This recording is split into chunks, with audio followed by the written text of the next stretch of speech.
And as I was doing this research, a friend of mine calls me up one day, and he said, you know, I had met him when I first moved to Texas in 2003, and he moved away, and I didn't see him for like 5 years, and then I get this phone call.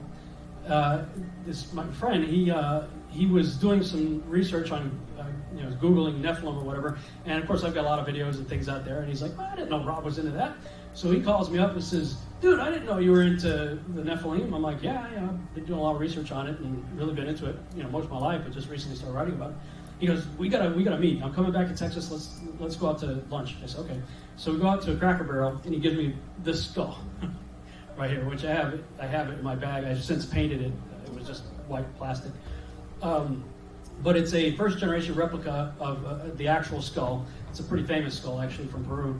A woman had access to the skull. She took a really good mold of it and created this. He said, maybe this will help you with your research. I'm like, dude, yeah, this is awesome. This is a female skull. And when they tested the cranial capacity, how large the interior was, I think it had like something like 20-25% more cranial capacity than the normal woman, comparable size skull would have. These are some of the male skulls, and they're a lot more robust like that. And in some cases, I think the largest one that they've found so far had, I think, as much as 40% larger brain than a normal human.